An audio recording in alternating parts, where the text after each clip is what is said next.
ba Sydney Kamanga mulumendo ulifanya myaka kufyalwa inono kuno moku alekala kufyalo fyabangeleshi okwata mpire n'obwafya bwa menso mu myaka fe yakubangirira 12 years lelo konkane milimo alebomba panuma yakukwata obwafya bwakumona chalisa mushupa pakalambanga nshi nokulufya esubilo alondolola nawo muri amashibwi. I am a sports coach by profession. I coach various number of sports, 9 in total. So from a very early age, I had issues with my eyes. From about the age of 12, I had low myopia, which is basically you're short-sighted, right? When I reached about the age of 16 is when I started undergoing my operations. It started off as laser operations to fix retina holes in my retina. This was in the UK, so I grew up in the UK. And those days, having issues with your eyes or going blind was always an old people's disease.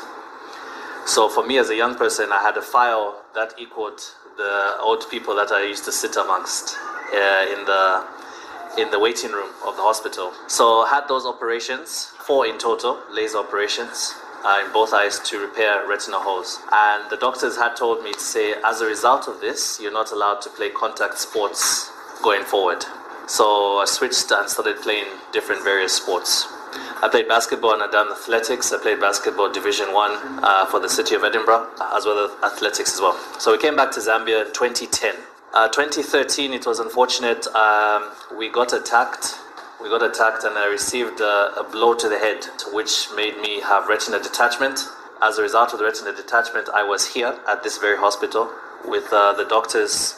My sister mentioned earlier, Dr. Sinedza operated on me, on my right eye, and I was in bed for 6 months. So 6 months, couldn't see in one eye, and you always had the hope to say, I'm going to see again. So after 6 months, when we were removing the silicone from my eye, my vision sadly didn't come back in my right eye. And that was painful, that was very hard, because at that stage, and I think a lot of people in Zambia can relate, you move around and think there's no blind people in Zambia, which is a sad way to think, because most people who have a disability are kept in their houses and their homes. So you don't see them around. And the only example that we have as a representative is maybe somebody begging at the traffic lights. What everybody assumes to say, oh, those are the only people who are blind in Zambia, and the rest, there's no blind people because we don't see them. But there I was, joining the club and becoming somebody who's visually impaired. My vision in my right eye didn't come back, unfortunately, and I discovered that I had glaucoma, and my vision did not return in my right eye, and my life of eye drops began. So that was 2013. So for 9 years, I lived with one eye. I continued living. I had to learn everything again, had to learn how to drive again, had to learn even how to walk again, because if somebody knows with one eye, your balance goes. So I couldn't walk in a straight line. So I had to relearn how to walk. You know, the simple things. But I adjusted. And I said, okay, it's not too bad, let's keep going. In 2022, I started experiencing floaters in my vision.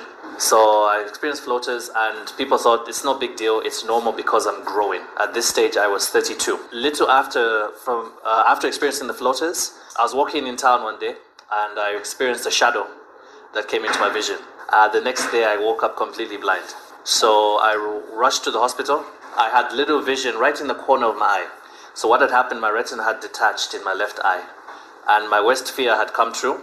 And now here I was living it. So, you know, God left just a little bit of vision for me to see in the corner.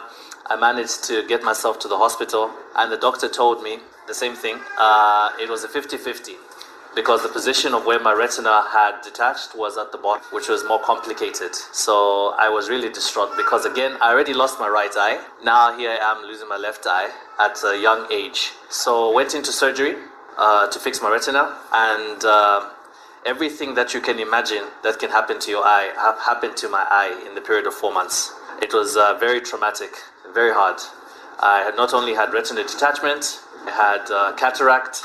If anybody knows about the cataract, thinking, okay, it's not that bad, the cataract will be removed. I got a new lens.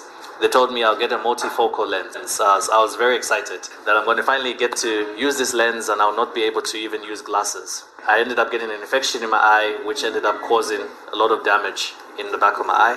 And then for that, to top it off, my cornea got affected. So a lot in just one eye in the period of 4 or 5 months. So I didn't believe, I was in denial.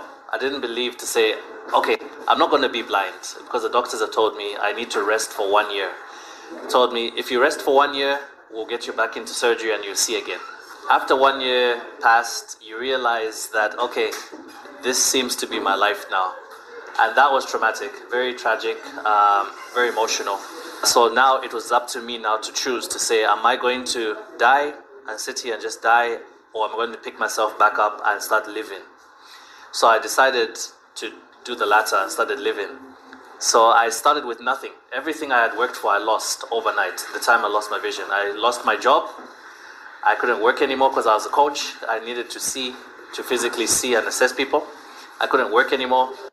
Ukolesha kufia pitiremo, nefia babu mbamukoseleshe, nopo afikire pali inonshita, alelo mbabambi kumuno ukuta kwa wakushipikisha, pantunangu alufia menso, pali inonshita, alebo mbako emilimo, ya ukansha ba mangalo alekanalekana, okuwomfio musango upia uwa palifoni. So I want to encourage you to say, even for me, I started at the ground, at the bottom. And from there, I chose not to give up. I said, this is not going to be my life. It was very hard. It was very painful. But I'm a big believer. God kept me alive for a reason. What's your purpose in life? And for me, my purpose was to help people and to make sure what I went through doesn't happen to anyone else. So through that, I said, okay, now that I know my purpose, how am I going to go about this? Because trust me, being blind is very hard. It's not only scary, but it's hard. But I like to tell you this. You know, a lot of people say you have a disability, but I don't believe that. I believe a disability is an ability. People think, oh, if you have a disability, you can't contribute to society, you can't be part of society, and you're broken, basically, in layman's terms. But for me, I learned, actually, if you look at the other coin, having an ability is being able to do something, like to see, to hear, to walk. Now, if I tell you from somebody who's blind, I believe not many people can do what somebody who's blind can do, right? You're fearless, first of all. On top of that, you're fearless because you go through a lot of tragedy. So in that sense, fearless is an ability in my book. So you have an ability, the fact that you're fearless, the fact that you actually have a lot of EQ, very intelligent, emotional intelligence as well. You also have a lot of spatial awareness. I think somebody who's blind can tell you, you're always aware of your surroundings. So that's just to mention a few. And for me, in my book, those are abilities that only people who are easily low vision or blind can experience. So we should also consider the fact that we also have an ability. So to wrap it up, I started an organization called See the World Foundation. The organization is targeted at bringing awareness to glaucoma, which is a terrible condition. So we aim to bring awareness to the people of Zambia of what glaucoma is. I'm learning as I go, so trust me, if I can do it, you can do it as well. And we also aim to help improve the lives of people with a disability through the organization. And lastly, I thought my coaching life was over, but I am actually coaching again. Proud to say I'm still coaching, and I decided to find another way of coaching, and now I coach over the phone. So I am now an online coach, and I still coach over the phone, and that's still able to make me get an income to still support my life. Bambi nabo ni bapita mwamba bamuno musombo Yesu